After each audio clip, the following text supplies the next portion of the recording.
একজন ক্রিকেটার কিভাবে বদলে দিতে পারেন ক্রিকেটারদের অ্যাপ্রোচ, মানসিকতা, পারফরম্যান্স? মোহাম্মদ সালাউদ্দিন যেন তার জ্বলন্ত দৃষ্টান্ত। ঘরোয়া ক্রিকেট, ক্লাব ক্রিকেট, বিপিএলে তো অনেকবারই দেখা গেছে এই নজির। এবার দেখা যাচ্ছে আসল জায়গায়, অর্থাৎ জাতীয় দলে।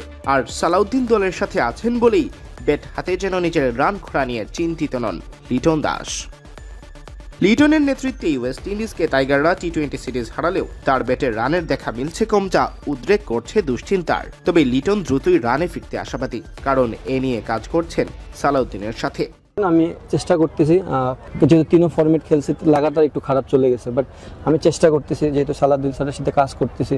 আমার মনে হয় সালাউদ্দিন স্যার অনেক হেল্পফুল হেল্প অনেক করতেছে। যে আমাদের একটা জিনিস হচ্ছে কি, প্রত্যেকটা প্লেয়ার স্যারের সাথে অনেক ফ্রি, এবং স্যার খুব ছোট থেকে সবগুলো প্লেয়ারকে চিনে। তো এই জিনিসটা ব্যাক অফ দ্য মাইন্ডে আমাদের অনেক হেল্প করতেছে, যে স্যারের সাথে কথা বললে অনেকটা হেল্প, ক্রিকেটিং বিষয়ে জিনিসগুলো অনেক হেল্প হয়ে যাচ্ছে। তো আমিও স্যারের সাথে কথা বলতেছি, আমার মনে হয় খুব তাড়াতাড়ি এটা থেকে বের হয়ে আসতে পারবো। যে আমি চেষ্টা করতেছি, সালাউদ্দিন স্যারের সাথে কথা বলতেছি, কাজ করতেছি। আমার মনে হয় খুব তাড়াতাড়ি এখান থেকে বের হয়ে আসার চেষ্টা করবো।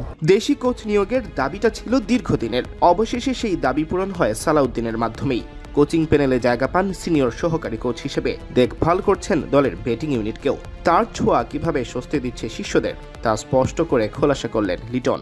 ওভারঅল যদি কোচিং স্টাফের কথা বলি, সবাই অনেক ফ্রেন্ডলি। যেহেতু আমাদের নতুন কোচ এসেছে, উনি অনেক ফ্রেন্ডলি। সবচেয়ে বড় ডিসিশন যে জিনিসটা আমার খুব ভালো লেগেছে, যে উনি কখনো প্লেয়ারদের উপর চাপাইয়ে দেন না। আমরা যেহেতু অনেকদিন ধরে ক্রিকেট খেলতেছি, আমাদেরও কথার মূল্য আছে, সো উনি এই জিনিসটা গ্রহণ করে। আর সালাউদ্দিন স্যারের বিষয়টা যেটা বললাম, যে আমরা ম্যাক্সিমামই স্যারের হাত ধরে কোথাও না কোথাও খেলেছি, এবং স্যার আমাদেরকে খুব ভালো মতনই চিনে।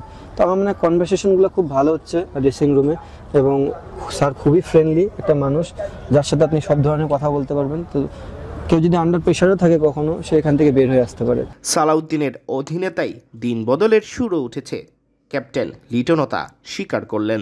ডেফিনেটলি কিছু তো জিনিস চেঞ্জ হচ্ছে, কারণ আপনি দেখবেন তিনও ফর্মেটে আমরা ব্যাটিং ওভারঅল সবাই ভালো ক্রিকেট খেলেছি।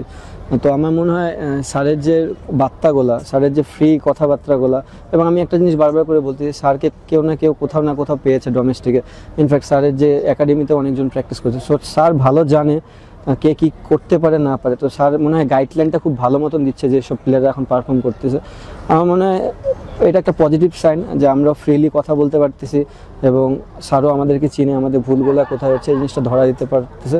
তো আমরা মনে হয় যে ব্যাটিং ইউনিটটা খুব তাড়াতাড়ি একটা আরও ভালো পজিশনে যাব। সিয়াম চৌধুরী, বিডি ক্রিক টাইম।